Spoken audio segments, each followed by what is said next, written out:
स्वागत है बच्चों आपका एक नई क्लास में। आज हम फिर से पढ़ने जा रहे हैं चैप्टर 2 पार्ट 2। ठीक है, हमने पिछले चैप्टर में बहुत सारी चीज़ों के बारे में ज्ञात किया था।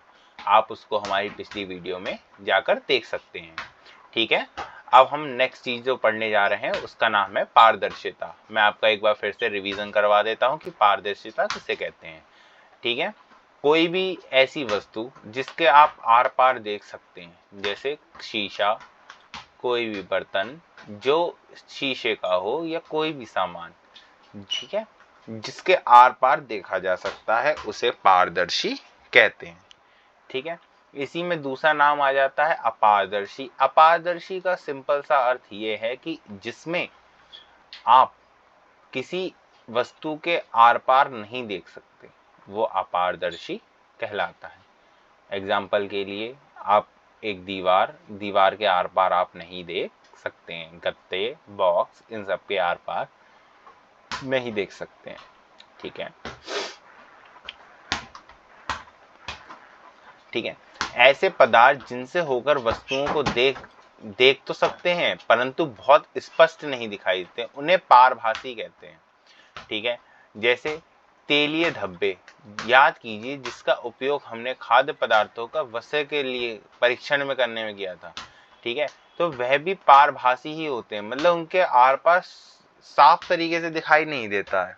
ठीक है, आप जैसे हाथ में ये टॉर्च देख सकते हैं तो इसमें आर पार साफ तरीके से दिखाई नहीं देगा, मतलब हल्का ही दिखाई देगा। ठीक है, जैसे रोशनी है वो टॉर्च की ज्यादा होती है लेकिन हाथ की वजह से वो हल्की हो गई है। ठीक है, तो इसे को हम पारभासी कहते हैं। आ गया समझ में? जैसे अब आप यहाँ पे देख सकते हैं कुछ प्रमुख शब्द हैं, उनके पदार्थ के नाम है। तो कठोर, कोई भी चीज अगर कठोर है, ठीक है, आविले है, ठीक, चमकीली है, पदार्थ है या धातु है। ठीक है, तो अब हम देख सकते हैं इसमें हमें 3-4 चीजें दे रखी हैं। ये आप लोग खुद करने की कोशिश करें तो बहुत अच्छा है। ठीक है, मैंने आपको सारी चीजें बताई रखी हैं। उसके बाद हम आ जाते हैं अपनी अगले चीज पर। ये चैप्टर यहाँ पे खत्म हो जाएगा। ठीक है, सारांश पढ़ लेते हैं। सारांश पढ़ना बच्चों बहुत इंपॉर्टेंट होता है। किसी भी चैप्टर का सारांश उस चैप्टर की व्याख्या कर देता है। हमारे चारों ओर की वस्तुएं अनेक प्रकार के पदार्थों से बनी होती हैं। ये बात तो आपने स्वयं चैप्टर के स्टार्टिंग में ही जान ली होगी। किसी दिए गए पदार्थ का उपयोग बहुत सी वस्तुओं के निर्माण में किया जा सकता है। किसी प्रकार को केवल एक ही पदार्थ से भी बनाना संभव हो सकता है अथवा उसे विभिन्न प्रकार के पदार्थों से भी बनाया जा सकता है। विभिन्न प्रकार के पदार्थों के गुण भिन्न भिन्न होते हैं। ठीक है, जैसे आप एक लकड़ी की चीज और एक शीशे की चीज में अंतर ज्ञात कर सकते हैं। कुछ पदार्थ दिखावट में चमकदार होते हैं जबकि बहुत सारे नहीं होते हैं। बहुत सारे खुरदरे होते हैं, बहुत सारे चिकने होते हैं। इसी प्रकार पदार्थ बहुत अलग अलग प्रकार के स्पर्श करने पर प्राप्त होते हैं। ठीक है, कुछ पदार्थ जल में विलय होते हैं जबकि कुछ जल में विलय नहीं होते हैं। कुछ पदार्थ जैसे कांच पारदर्शी होते हैं तो कुछ ऐसे होते हैं जो अपारदर्शी होते हैं, और कुछ पदार्थ पारभासी भी होते हैं। पदार्थ को अनेक गुणों में समानताओं तथा विभिन्नताओं के आधार पर समूह में बांटा जाता है। ठीक है, वस्तुओं को सुविधा तथा उनके गुणों के अध्ययन के लिए एक साथ समूहित किया जाता है। ठीक है, यहाँ तक ये चीज समझ आ गई आप सबको? वस्तुओं को हमारी सुविधा के अनुसार लिया जाता है। अगर आपको उस चीज की जरूरत नहीं है तो आप उसका कोई भी लाभ उठा नहीं सकते हैं। ठीक है, आगे पढ़ते हैं। तो अब अभ्यास आ गया है। तो आपको पहले क्वेश्चन यही दे रखा है कि लकड़ी से बनाई जा सकने वाली 5 वस्तुओं के नाम।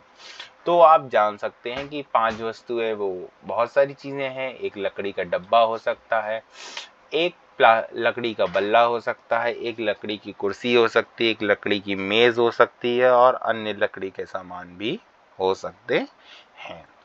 ठीक है, एक लकड़ी का डंडा हो सकता है, बहुत सारी चीजें हैं। ठीक है, आप कोई भी 5 लिख सकते हैं। दूसरी निम्नलिखित में से चमकदार पदार्थों का चयन कीजिए। कांच की प्याली क्या चमकदार होती है? प्लास्टिक का खिलौना चमकदार होता है, स्टील का चम्मच चमकदार होता है, ये सूती कमीज। तो आप स्वयं को पता होगा कि स्टील का चम्मच और कांच की प्याली चमकदार होती है, जबकि प्लास्टिक का खिलौना चमकदार नहीं होता है, सूती कमीज चमकदार नहीं होती है।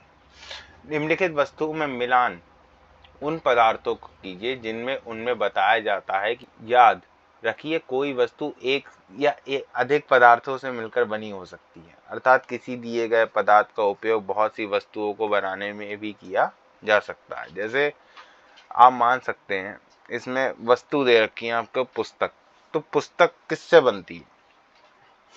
आपको खुद को पता है कि पुस्तक बनती है कागज से, ठीक है। गिलास, गिलास हो सकता है कांच, ठीक है।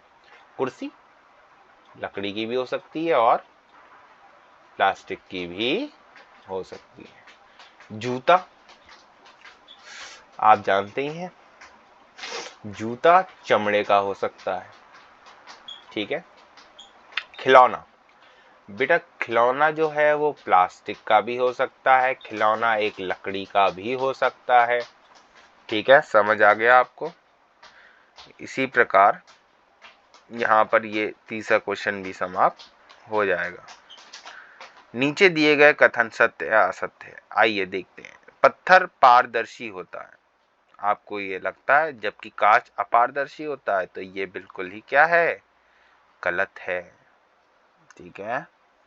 नोटबुक में धुती होती है जबकि रबड़ में नहीं होती है,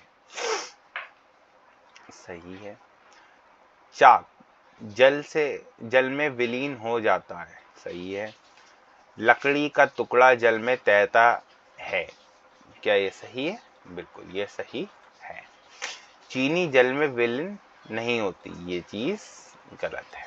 तेल जल में साथ मिश्रण है, ये भी बिल्कुल गलत है, ठीक है।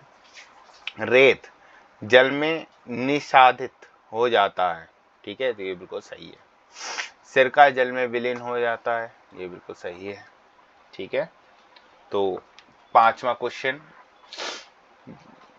छठा क्वेश्चन और सातवां क्वेश्चन ये आपको स्वयं करना है, ठीक है।